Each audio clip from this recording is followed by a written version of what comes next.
A loser boy to a badass villain episode 11 में आप सबका स्वागत है। गाइज, आप में से बहुत से लोग देखते हो पर सब्सक्राइब नहीं करते। प्लीज यार सब्सक्राइब कर दो और अपना ओपिनियन कमेंट में बता दो। और वैसे ही व्यूज कम आ रहे हैं तो आप लोग थोड़ा सा कमेंट कर देते हो ना, उसमें बहुत अच्छा लगता है सच में। और इससे थोड़ा सा वीडियो का रीच भी जाएगा, तो लाइक कर दो, शेयर कर दो, कमेंट कर दो और सब्सक्राइब जरूर करना। एपिसोड के शुरू में हम देखते हैं नायोन की फोटो। योंग से योंग नरेट करता है, नायोन के मरने के बाद मेरी फैमिली पूरी तरह से टूट चुका था। उसके मॉम को हम नायोन के फोटो के सामने फूट के रोते हुए देखते हैं। स्पेशली मेरी मॉम, उनका पूरी तरह से मेंटल ब्रेकडाउन हो चुका था। पहले तो हमारा अपार्टमेंट जल के पूरी तरह से खत्म हो गया था और उसके बाद वो अपनी बेटी को खोती है। कोई और कितना सह सकता है। अगर वो इससे भी इफेक्ट नहीं होती तो सच में ये बहुत स्ट्रेंज होता। तभी सीन शिफ्ट होता है, हम एक जगह पे देखते हैं, मीनू को देखते हैं पास्ट में।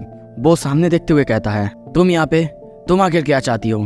उसके सामने उसकी मॉम, उसके सामने योंग से योंग की मॉम को देखते हैं। मीनू कहता है, तुम ये मेरे लिए अनकंफर्टेबल बना रही हो। आखिर क्या चाहती हो तुम मुझसे? क्या तुम मुझे सू करना चाहती हो? हाँ, सू करना चाहती है?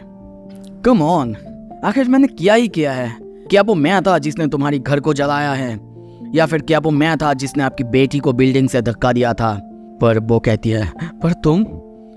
उसकी बातों को काटते हुए मीनू कहता है, मैम बताइए, आखिर मैंने गलती ही क्या की है? क्या आपके पास कोई भी प्रूफ है? योंग से योंग नरेट करता है, हाँ बिल्कुल, मेरी मॉम को तब लगा था उसी ने सब किया था। उसने देखा था उसे माफ़ी मांगते हुए, और उसने ये भी देखा था उसके माफ़ी मांगने के बाद मैं कितना दर्द में था। हम उन दोनों को आमने सामने देखते हैं। मीनू कहता है, तो आपने मुझे वहाँ पे देखा था हॉस्पिटल में अपोलोजाइज करते हुए, इसीलिए आप यहाँ पे हैं, है ना? ओके, मैं आपको सू करता हूँ।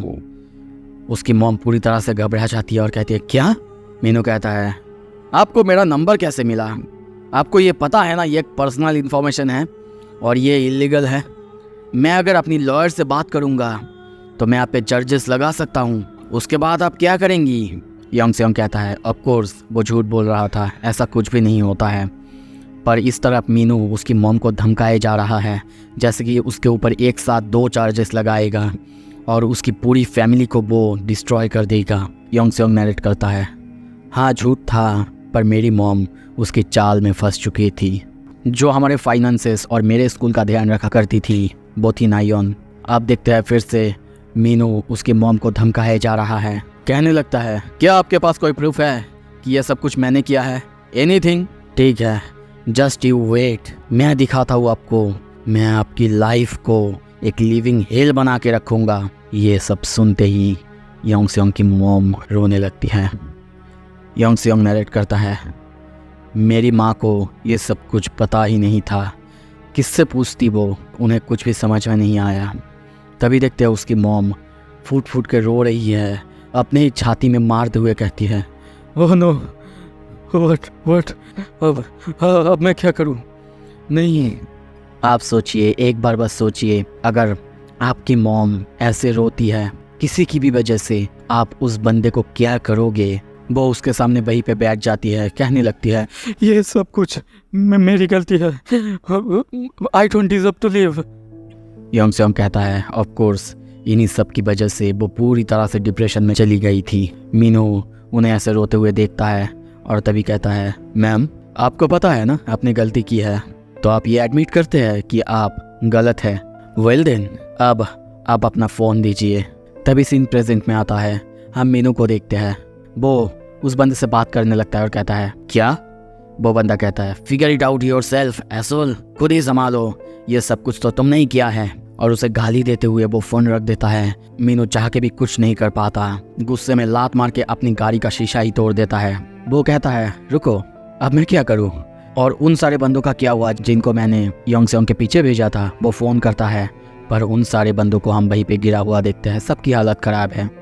वो फ़ोन करते रहता है पर कोई भी फ़ोन नहीं उठाता और फ़ोन काटता है और कहता है, सो इतना भी इनफ नहीं था? हाँ, Jesus Christ, what the hell.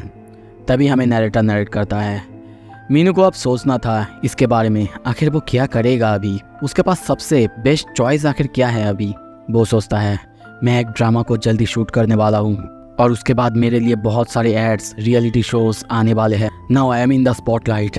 पर मेरे पास अभी के लिए राइट चॉइस क्या है? अभी तो मुझे बिग ब्रेक मिलने ही वाला है। और तभी सीन शिफ्ट होता है, हम देखते हैं उसे रोते हुए और वो सोचता है अब मेरे पास सिर्फ एक ही चॉइस है, और वो रो रहा है। आके हम देखते हैं योंगसेयोंग के सामने गिड़गिड़ाया जा रहा है। I am so sorry Yongseyong, I am really sorry. मुझे बिल्कुल समझ में नहीं आया था ये सब कुछ हो जाएगा। I am sorry for everything I ever did to you. और ऐसा प्रेटेंड करने के लिए कि ये सब कभी हुआ ही नहीं था, कुछ भी नहीं हुआ था। और मन में सोचता है अब मेरे पास माफ़ी मांगने के अलावा और कोई भी रास्ता नहीं था।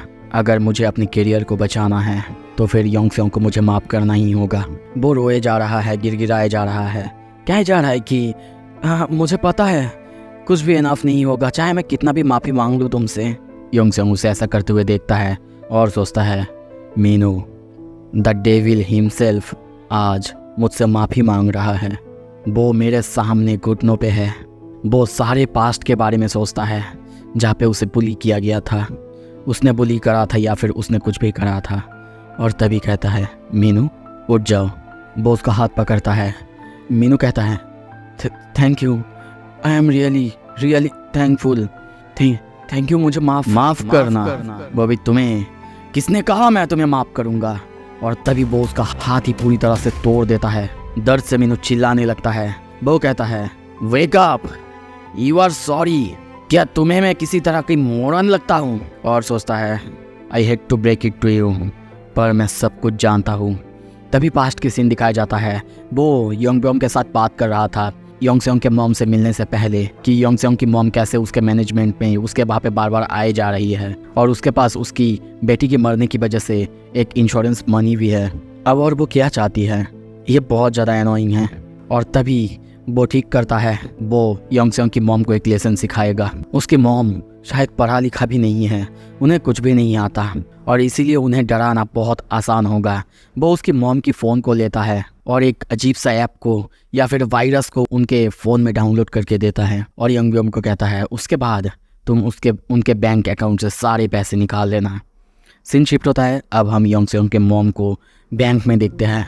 वो चिल्लाती है क्या मेरी बैंक से सारे पैसे कहाँ गए? पर मेरे बैंक में तो 3 मिलियन वॉन थे। पर बैंक से उन्हें पता चलता है कि उनका अकाउंट से ये पैसा कहीं ट्रांसफ़र किया गया है, और वो भी उन्होंने खुद किया है, इसीलिए बैंक वाले अब कुछ भी नहीं कर सकते। वो पुलिस के पास भी जाती है, पर वो कहते हैं उन्हें ढूंढने का कोई रास्ता नहीं है मैम, क्योंकि जिस अकाउंट पे पैसा ट्रांसफ़र किया गया है वो फेक नेम से बनाया हुआ है, या फिर ये ओवरसीज से कनेक्टेड है। ये सब सुन के वो पूरी तरह से वहीं पे सदमे में आ जाती है। पुलिस स्टेशन में ही गिर जाती है, वहीं पे रोने लगती है। थोड़े से जो पैसे बचे हुए थे वो योंगसेयोंग को दिखाते हुए रोते हुए कहती है I am sorry Yongseyong, I am so sorry. मुझे लगता है कि मुझे स्कैम कर दिया गया है। बैंक और पुलिस वाले सब बता रहे हैं कि वो कुछ भी नहीं कर सकते। योंगसेयोंग भी ये सुन के पूरी तरह से सदमे में चला जाता है। और तभी प्रेजेंट में देखते हैं, वो उसे कहता है क्यों, आखिर मैं तुम्हें माफ़ क्यों करूं? तुमने पूरी तरह से मेरी ज़िंदगी खराब कर दी थी। मीनू तभी गुस्से में चिल्लाने लगता है यू बास्टर्ड, क्यों तुमने मेरा हाथ तोड़ा? पर तभी योंगसेयोंग गुस्से में फिर से उसकी हाथ को पकड़ता है और कहता है व्हाट, लगता है कि तुम्हें समझ में नहीं आ रहा है कि तुम्हारा पोजीशन अभी यहाँ पे क्या है। और तभी वो फिर से उसका हाथ पे एक जोरदार खतरनाक लात मारता है। वो दर्द से चीखने लगता है, रुकने के लिए कहता है, पर वो कहता है listen up you worthless piece of sheet.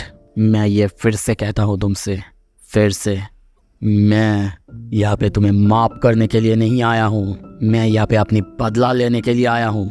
कुछ देर बाद वो अभी भी उसे मारे जा रहा है। मीनू दर्द से चिल्लाए जा रहा है, उसे रोकने की कोशिश कर रहा है। वो तभी उसे कहता है क्या तुम्हारे लिए ये सब कुछ एक मजाक है? तुम्हें लगता है तुम बस कुछ शब्द कह के यहाँ पे सब कुछ फिक्स कर सकते हो? अच्छे से सुनो मीनू शिन, तुम्हारी ज़िंदगी आपसे पूरी तरह से बदलने वाला है। तुम्हारी ज़िंदगी का एक रियलिटी शो एक डॉक्यूमेंट्री में बदलने वाला है, एक बहुत ही डार्क और ब्रूटल डॉक्यूमेंट्री में बदलने वाला है। उसकी मार से मीनू चिल्लाए जा रहा है। वहीं पे पीछे चोंगसू खड़ा होकर ये सब कुछ देख रहा था। तभी देखते हैं मीनू कहने लगता है I am sorry, sorry please माफ कर दो। वो रो रहा है, बार बार गिड़गिड़ाए जा रहा है, कहने लगता है मैं अपनी पूरी जिंदगी इसे अटॉन करने में लगा दूंगा। प्लीज तुमसे और तुम्हारी बहन से, प्लीज क्या तुम मुझे माफ कर सकते हो प्लीज यंगसेंग। ये सुन के यंगसेंग सोचता है मीनूशिन अपने पापों का सजा। तो ये सच है कि एक मुक्का कानून से भी आगे होता है। सिस्टमेटिक जस्टिस सिस्टम किसी की मदद नहीं करता, स्पेशली विक्टिम्स की, अगर वो कमज़ोर गरीब हो। और इस तरफ ये अपोलॉजी लेने में मुझे बस सिर्फ एक मुक्का लगा। क्या इसके बिना वो लोग कभी भी मुझसे माफ़ी मांगते? नहीं, 1 मिलियन साल में भी नहीं। इस तरफ मीनू रोए जा रहा है, गिड़गिड़ाया जा रहा है। और ये सब सोच के तभी यंगसेंग उसका हाथ छोड़ता है और जाते हुए कहता है मुझे तुमसे और कुछ नहीं चाहिए, एक सिंसियर एपोलॉजी और उसके बाद कुछ कंडीशन है तुम्हारे लिए, बस इतना ही मुझे चाहिए।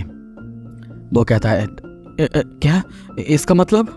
वो कहता है मीनू अब से तुम मेरे सिस्टर की ग्रेव को हर साल एक बार करके विजिट करा करोगे, वो भी अपने पूरे ज़िंदगी के लिए। अगर तुम अपनी सेलिब्रिटी स्टेटस को कायम रखना चाहते हो तो यंगसेंग मीनू को हम थोड़ा सा खुश होते हुए, साथ में उसके आंखों से हम वो आंसू निकलते हुए देखते हैं जैसे कि उसे बहुत ज़्यादा रिलीफ मिला है। वो कहता है Youngseong thank you so much Youngseong, अब से पूरी ज़िंदगी मैं ये याद रखूँगा। Thank you for doing this for me. Scene shift होता है, कुछ दिन बाद हम देखते हैं वो अपने लिए एक ड्रामा साइन करता है। वो डायरेक्टर उसे देख के कहता है आपके साथ काम करने में मज़ा आएगा मिस्टर सिन। यह तक कि वो उसके हाथ के बैंडेज के बारे में भी पूछता है, पर वो स्माइल करने लगता है। हमें नरेटर बताता है मीनू उसे एक ड्रामा में काम मिल चुका था, एक ड्रामा स्कूल बुलिंग के बारे में, टाइम ऑफ वायलेंस। उसके बाद हम देखते हैं मीनू पूरी तरह से पॉपुलर हो जाता है। मैगजीन्स, पेपर और आर्टिकल्स में उसका नाम आने लगता है। उसका टीवी शो बहुत पॉपुलर जाता है, जिसकी वजह से वो एक हॉट सेलिब्रिटी बन जाता है। हम देखते हैं अब उसके लिए इंटरव्यूज़ और सब कुछ लिया जा रहा है।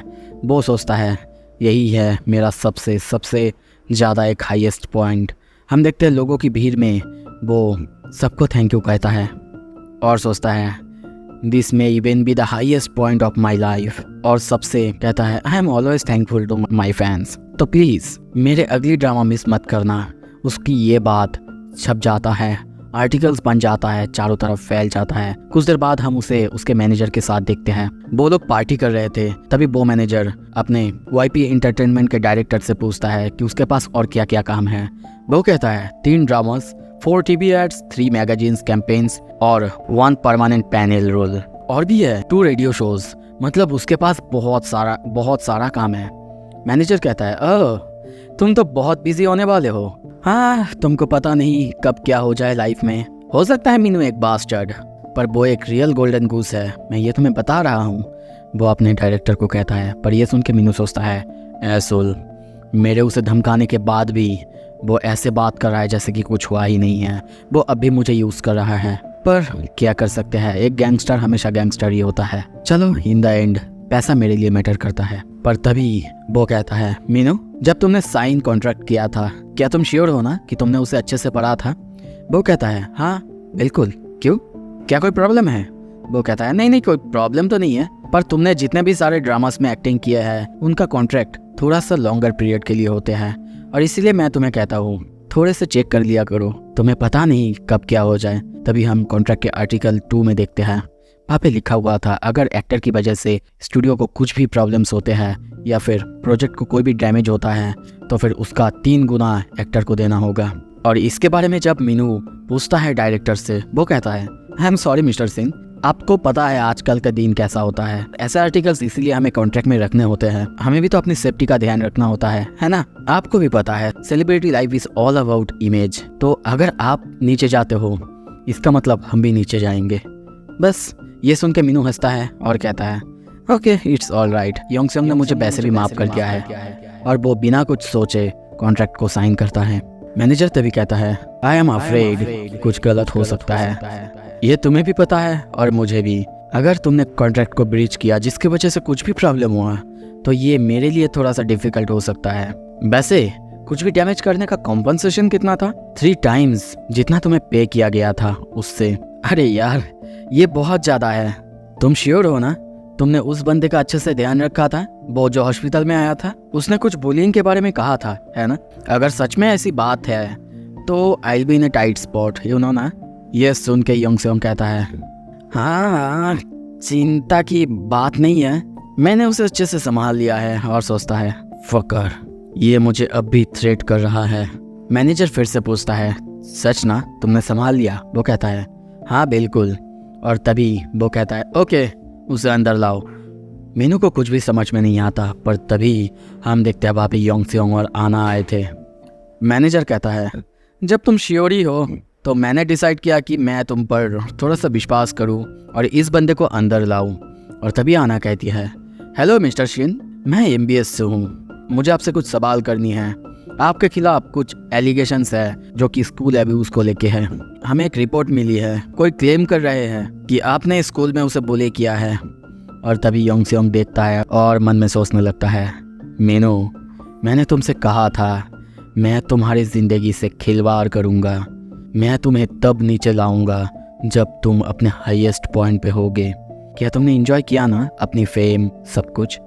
आना कहती है, पर आपकी मैनेजमेंट कहता है कि ये सब कुछ एक फॉल्स एलिगेशन है, इसीलिए उन्होंने मुझसे ये सब कुछ मेक श्योर करने के लिए कहा कि आपसे बात करना सही होगा ना मिस्टर शिन। मीनू ये सब कुछ सुन के बहुत डरा हुआ है, वो समझ नहीं पा रहा है कि क्या प्रॉब्लम है।